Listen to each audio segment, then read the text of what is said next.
Well, and that's the hard part is I don't think people realize how many like in a transaction, how many people touch your home, touch your file, like are involved in that. And you need everybody on that team like working together. It's It going to is. be so rewarding, but it is going to be stressful. Hypothetically, I'm building from scratch and I have a home to sell before I move into my next home.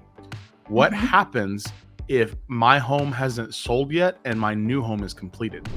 All right, guys. Well, thank you so much for joining us again and welcome back. This is the DFW New Home Podcast, the podcast where a realtor and a builder rep share their insights on the exciting journey of buying and building new construction homes. We know that buying a new home can be daunting, but we're here to make the process more approachable, informative, and enjoyable. In each episode, we'll discuss topics ranging from finding the right builder and location to selecting the right floor plan and finishes.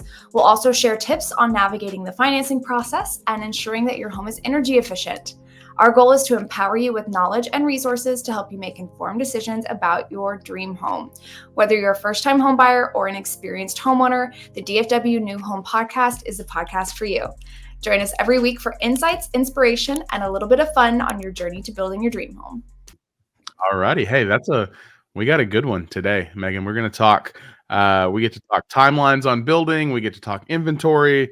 We get to talk which direction should we go? Because there's not a perfect fit for everybody. But before we do that, so the last episode we shot, we were talking about red flags, green flags, things that should make you, either run with a builder or run away from a builder. And there was one that we left out that we talked about post recording that I think is important. So I'm gonna give you this one, and then if you missed that episode, go back and like check it out because there was some really really good stuff in there. So here's one for me, and I'm kind of curious about your opinion on this. When you work in a community that has several different builders, and we're coming in with clients, and we're talking to the builder sales rep, and again, I want you to talk about your product, but when a sales rep starts to bash their competition negatively, like how do we feel about that? Yeah. So back when I was a sales assistant, like very first month in this business, like that was the advice that I got really early on was don't do it. Um, Yeah. it's not a class move. Mm-mm. it It's not it's a good just look. it's not a good look to bash the competition. And, you do want to point out your differences and the things Mhm. that you excel at. Like, that's fair.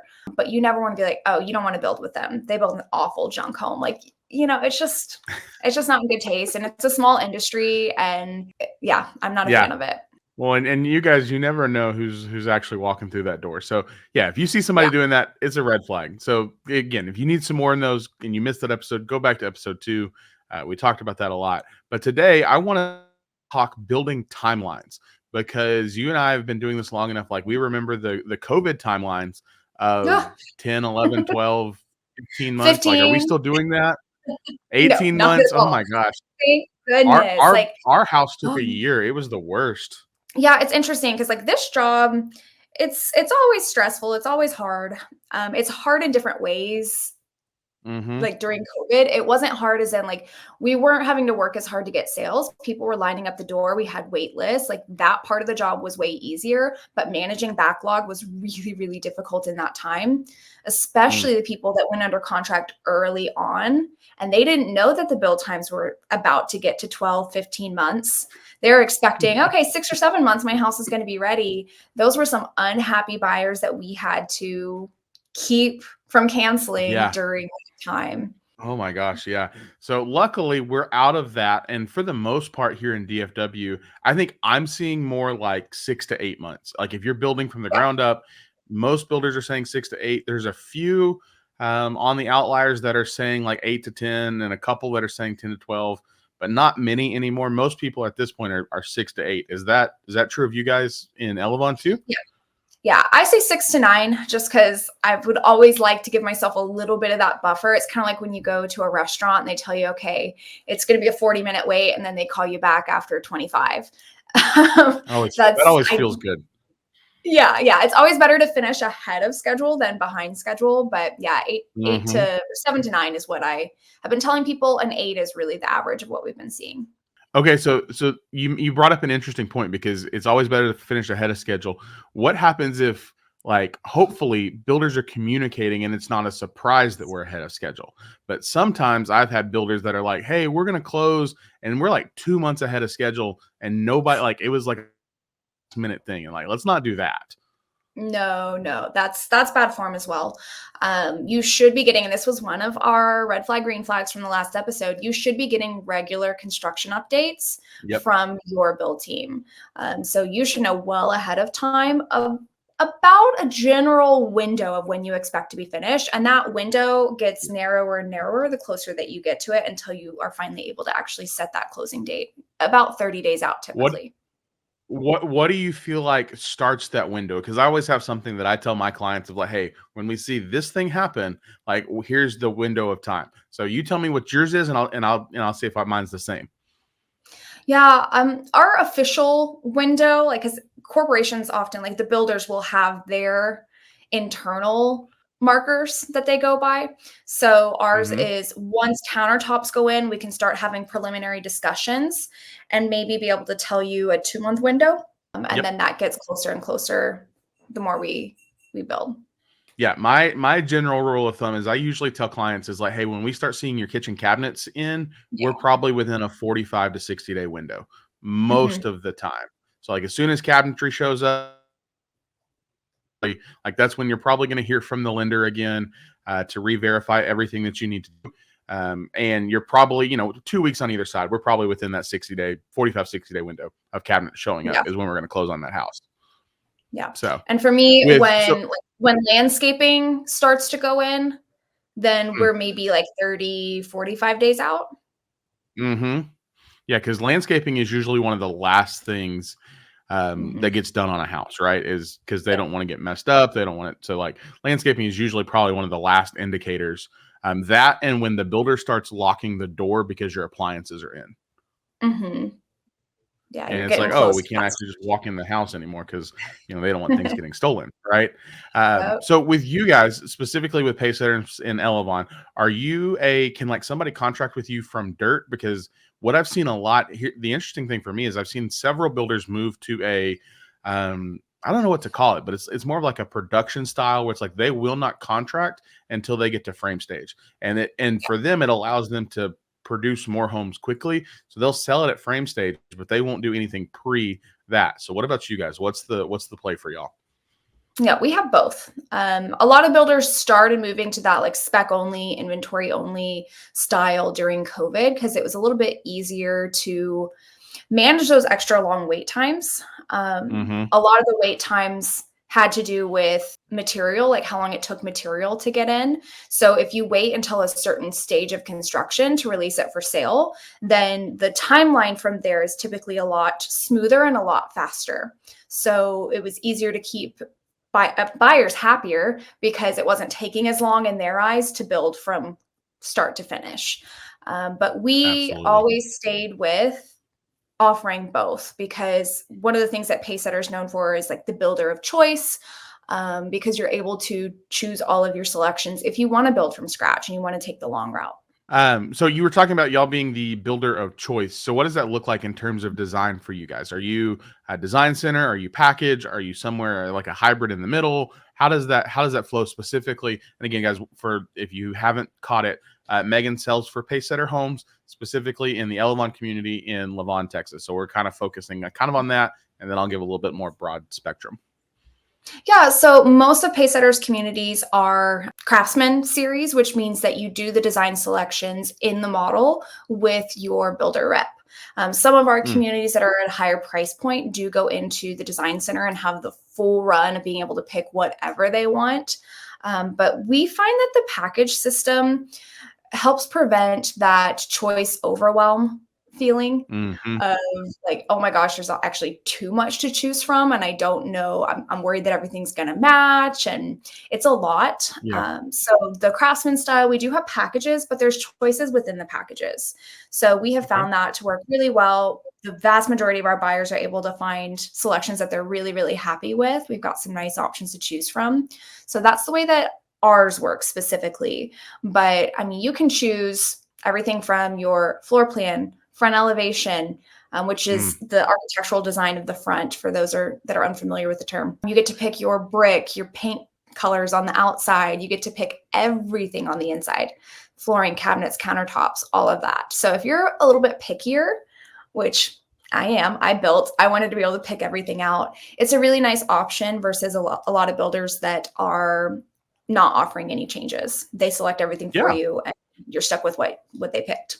And I'll tell you, I have like again, as somebody who just works in the real estate industry in general, I love having options. So like for a client that I know, they're like, hey, we don't want to make the decisions. Like we're gonna go look at a package style builder. Or it's for Mhm. some that they want a little bit of options, but they don't want to make every decision. We're gonna go with something like what you guys have. And then I have clients that are like, no, we want to make every decision. And I'll just be honest with you, like design appointments, like when you go to the design center, they're 2.5 3 hours long, and you will make several hundred, like it's Yeah. it's No real joke. decision fatigue. Like Yeah. they're super fun, and it's like being a kid in a candy store because you see all of these different options. But honestly, every time we get done, my clients are like, "Oh my gosh, I'm so exhausted. I didn't know we were gonna pick like things like grout color." And it's like, yeah, Yeah. you have to pick grout color. It's like, and you don't even care. But so I think there's a product out there for everybody. I think, how do you feel about like you designing in the community? Do you enjoy that part of your job? I do enjoy it. My little bit of my background is in design. It is one of those things that when you've done 100, 200 of them, it's less exciting than it was in the very beginning. But I do Yeah. enjoy that process, and I enjoy being able to guide my buyers into selections that they're going to love and that they're going to get longevity out of. Mm, Because that's a that's big piece something. of it. Yeah, if you're going you have to have a balance between what's on trend and what you like, and that's a Yep. delicate line to walk for some people. And you have to have a balance of budget, right? There's always Oh, yeah. we what we don't want is sticker shock. And so you probably want to walk in with some sort of plan and expectation of, hey, we're going to spend this much money, and these are the things that are priorities and important to us. And that's Mhm. got to be a team with whoever's, if it's husband and wife or it's you by yourself or whoever. Like y'all need to have a conversation, and just kind of decide like these are the things that are most important. And I always tell people like, do the things that can't be changed later. So elevations, bricks, structural options, those realistically, there's no changing that down the line. Flooring, Nope. you can change. Like countertops, it's going to be a pain, but you can change. So spend your priority and your time on things that like can't be changed down the line. Yeah, So, so honestly, we could talk about this for a whole episode for oh, sure. we could. But okay, so now the next question Back is, to time frame. because I know you guys, you have a ton of inventory, especially with some really cool new products. So the question always is like, what's the right choice? Should I build, or should I buy off the inventory? Or there's even the third option of, should I buy, we'll call it buying off the completed inventory, right? So we're like, Mhm. how do we decide which direction to go there? Yeah, so it's a really personal decision. It's based on your own time frame. So if you're in a rush, like let's say you're relocating here or your lease is ending soon and you really want to get into something quickly, I would go with a completed inventory home. You can typically get a little Mm. bit better deal on a completed inventory home Oh, because it's been sitting there and the builder's having to pay carrying costs on it every single month. So there's usually yep. better incentives on a completed inventory home than building from Okay, scratch. so true or false? The longer it sits on the inventory, the better deal I can get. My boss doesn't want you to tell you this, but true. Yeah, trust me, I know. I can, I can say that. So yeah, but that's where you have to be like, you have to be willing to not be picky, right? Yes. Inventory, completed inventory, and on a completed inventory, we're talking that can close. I mean, realistically, 30 days, 45 Yeah. days at the most, if it's done. I mean, at that point, we're just waiting on, you to do your final inspection, your walkthrough, and your lending to get where it needs to be. So if you're needing something quickly, Mhm. like quick move in inventory, always the best option, because Yep. that's usually, yeah, like I said, the builders are in this to make money, and we want them to make money, but at the same time, they have those holding costs, and as those holding costs add up, that's where they start to get to the point of wanting to make a better deal happen. Yeah. And, you say that you can't be too picky with a completed inventory. I have people that are like, yeah, I love the floor plan, the price is right, everything's great, but we didn't want carpet in the bedrooms. I'm like, okay, well, I'll provide you with the flooring that is through the rest of the Yeah. house. And that's something you can do before you even move in.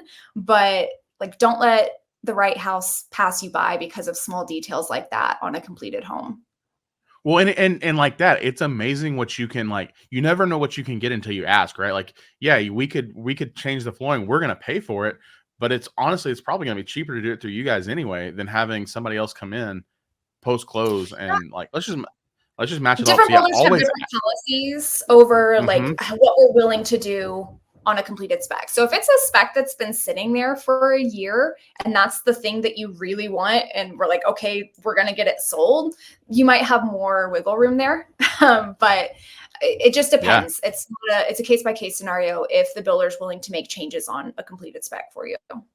yeah. You have tons of wiggle room, and I would say that's the place where you can rack up your closing cost incentives. Mm-hmm. So and we'll do a whole episode on this at some point, but the difference between price reductions and closing cost money, like it makes more sense for you as a buyer to take money and put it toward your interest rate buy down and the cash you need to bring to close than it does reducing your price by a significant amount. And for 100%.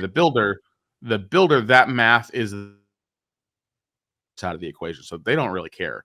Um, Mhm. I mean, and well, I say that they kind of care because y'all have to protect the comps of the neighborhood, right? I mean, Yeah, so honestly, sometimes it's better for us to give more money towards closing costs because then the sales price is protected for whenever we need to use it as a comp for another closing. right. And like realistically, at least here in Texas, closing costs can kind of get buried in a transaction. So it's like unless you were part of that you really don't know how much somebody got. So, yeah, buy off the inventory and get the best deal possible. Secondarily, the next best deal is on like a quick, almost done home, right? It's hey, it'll be done in 30 days or it'll be done in 45 days. That's the next best deal, right? Hmm. Yeah. And then the other alternative is building from scratch. Ooh. So let's talk about the timeline for building from scratch, which does take a little longer. We already mentioned we're typically seeing 7, 8, 9 months to build from Hmm. scratch. So time frame on that. Um, Okay, so let me ask you a question on this one. So yeah. let's say let's play the hypothetical game. Hypothetically, I'm building from scratch and I have a home to sell before I move into my next home. What Mhm. happens if my home hasn't sold yet and my new home is completed? So there's a couple different scenarios when that happens. And I've had people work through this in different ways. Number one, most builders will have some sort of per day extension fee that you can pay to extend your Mhm. closing.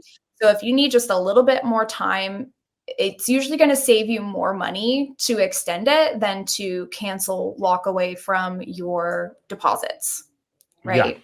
It's still worth it at that rate to pay the extension to close a little bit later. Mhm. I've had people where they're in a financial position where they're able to qualify for both homes and they do that in order Yep. to be able to stay on. I've had someone do a reverse mortgage on the first house who was over 62. So, there's different creative solutions to work around.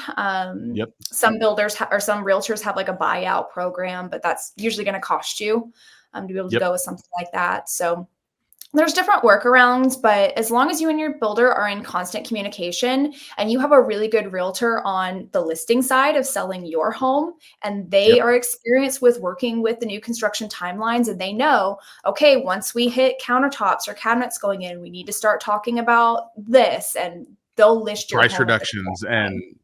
Yeah. yeah.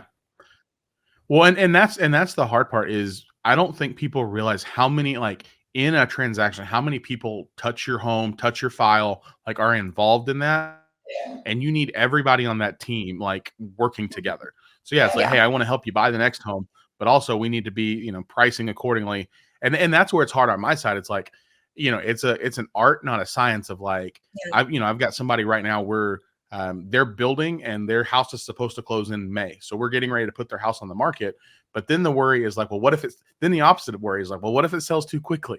Right. Yeah. And then it's like, okay, well, can we get a lease back or can we stay with family? Like, so it's such a tight tension to walk. And Mhm. there's a lot that goes into it. So it's going to be stressful. I'm just going to tell you that, like, it's It going to is. be so rewarding, but it is going to be stressful. So let me just And set that expectation up front. in that case, I would kind of say pick your hard. Yeah. Is it gonna be hard to have to move twice, maybe move in with the in-laws for a month? Like, Yeah. yeah, that's gonna suck, that's gonna be hard, but that might be preferable to losing the house that you've just spent the last 7 months A building a and also hundred lose your percent. earnest deposit. Yeah. 100%. Because that's the one that's always heartbreaking for me is when somebody has to walk away. Sometimes circumstances happen, and jobs change or you move, but it's like, oh, we just couldn't, and then like it hurts my heart. And the thing that hurts my heart even more is like when it busts, and then the builders go like, and then it goes back on market for more than we were under contract for. Yeah. That's Well, that's always a hard part. and I just thought of another one, actually a deal that we did together. That home was we went under contract for that home 2 other times before the deal that Oh we did. yeah. And both of those buyers, it was me and my partner each sold that house once previously. They couldn't sell their home in time to close on the new one. So what they ended up doing was transferring to a build job because that home was a completed Mm, spec. They transferred to a build yeah. job to give them more time, and they were able to keep their deposits that way, and just transfer it That's over always to the new job. That's always an option. And then on the flip side of that deal, so because they couldn't close on it, we got a really good deal on that house. It Yeah. was an end of the year deal, and they did really well. But yeah, builders will oftentimes let you move.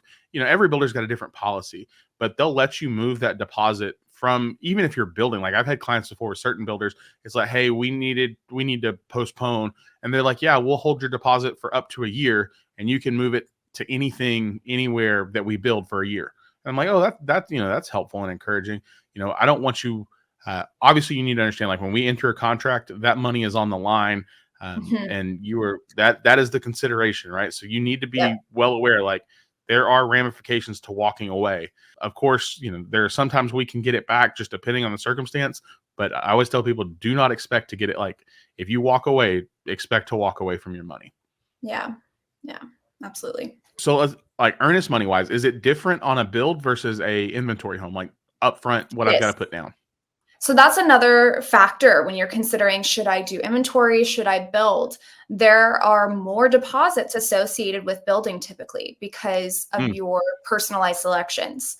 So on an inventory home, either the sales rep or in some cases the design center is picking out that design in order to appeal to a wide variety of people. We want to appeal to the masses with these homes, right?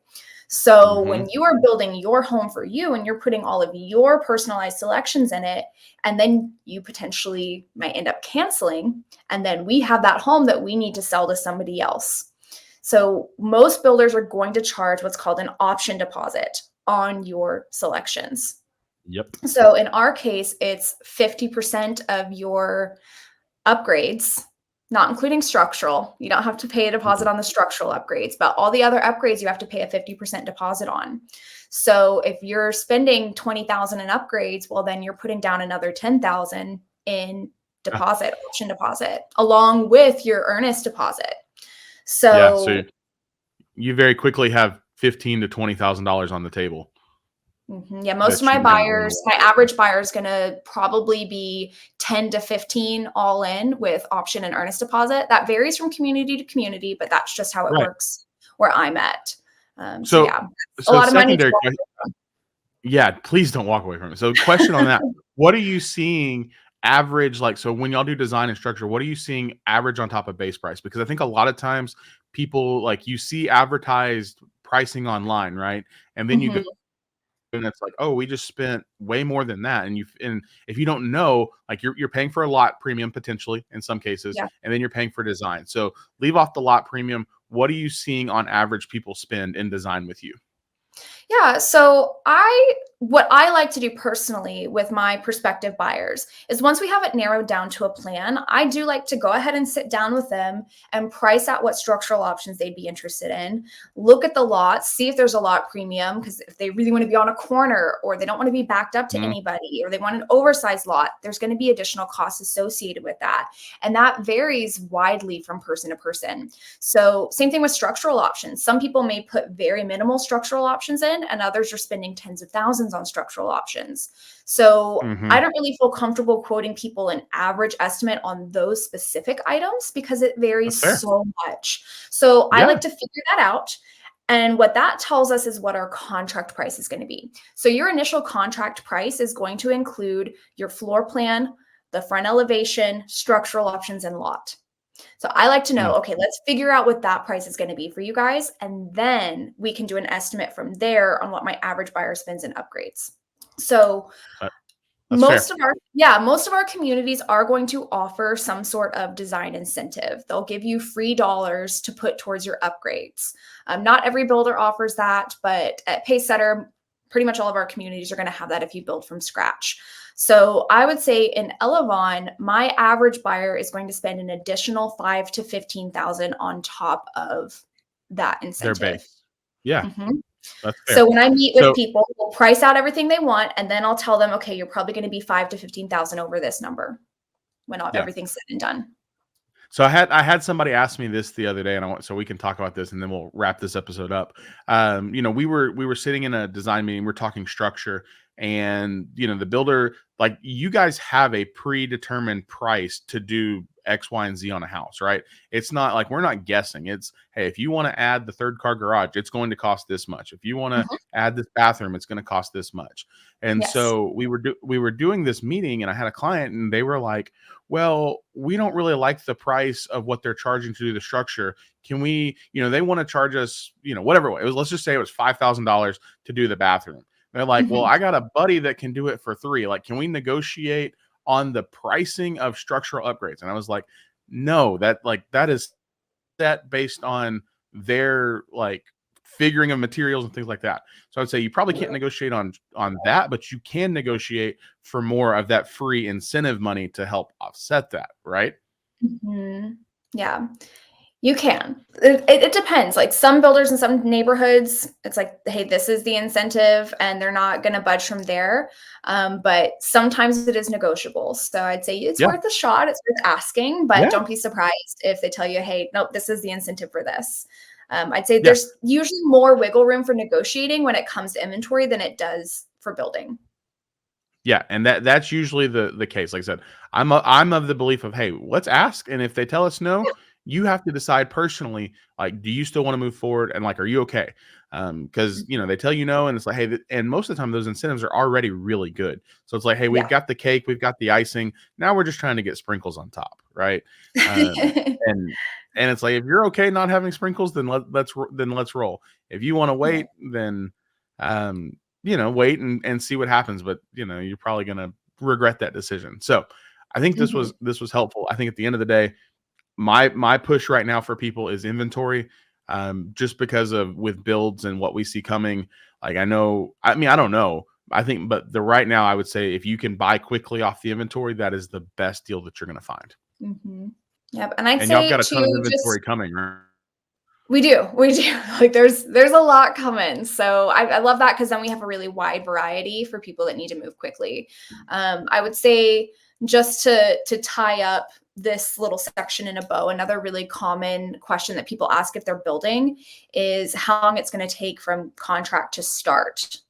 Ooh, Because it's yeah. really exciting when you've signed the contract and you're all ready to go and you're done your design appointment and all right, great. Now what? And it might be weeks before you actually see movement on Or construction months. or months. Yeah. So typically it really depends on actually the city Yeah. that the builder's building in. Because a lot of what's driving that time frame is the permitting process. So if you're living in a city where they can turn around permits really quickly, then you're going to have a shorter time span from contract to start. If you're living in an area where they've got one person working the permitting desk, and they've got a Oh, bunch of new Lord. builders coming in. Like, it might take a little bit longer. So Yeah. what I'm seeing on average is usually 45 to 60 days from contract to start. Yep. That's about average. Like I said, I wish some of these cities that have tons of growth, like they need to hire more permit guys, more inspectors, more, Mhm. admin. But yeah, 45 to 60 days. So it's really like a hurry up and wait Yeah, before anything happens. And then it's so crazy. Like once things start happening, how quickly, um, you go from dirt to foundation to frame. And it's like, oh yeah. my gosh, that moved. But yeah, there definitely is some hurry up and wait in that process. So enjoy the ride. Yeah, even after construction starts, and I always warn people of that ahead of time, like, there's gonna be times where it seems like it's moving really quickly. You're like, "Wow, this was a concrete slab yesterday, and now there's a house frame here the next day." It's Hmm. crazy how fast it can move in some stages, but you've gotta watch out for these periods where there's a lot of, inspections happening. Yeah. Where it might seem like for 2 or 3 weeks, like, there's not really anything going on, but it's a lot of, like, small fiddly stuff, inspections, going back and fixing this little part of the frame, and it seems like nothing's happening, and then once you pass Hmm. those inspections, it's off to the races again, and now all of a sudden there's sheetrock and cabinets and cabinetry, like, or countertops, it's crazy. So you have to be prepared for those periods where it's really fast, really slow, and it doesn't mean that the builder's not still out there doing his job. And Yeah. that's where that communication piece really comes in. And again, this is the friendly reminder that you are not the only house that's being built in the neighborhood. Yes. So And there's also, if you point out, builders have, "Hey, we went anywhere. by this weekend and we noticed this was wrong," it doesn't mean that it's gonna be fixed by the next week's update. Sometimes they might even Yep. wait until the end of the process so that they're not having the Yep. plumber or the sheetrocker come out 50 times during the process. They'll wait till the end when everything that's been damaged is already damaged, and they can just fix it all at Yep. once. That's called the punch Yep. process. There is so much that goes into this, which is Mhm. why we're doing this podcast, right? Well, we hope Yeah. our goal with doing this is to be helpful, to be a resource, to help buyers understand the process of new construction and hopefully arm them to buy to get the best deal possible. And yeah, that's ultimately kind of our goal and why we're doing this. So thanks for hanging out with us today, guys. All right. Thanks, y'all. See you next time.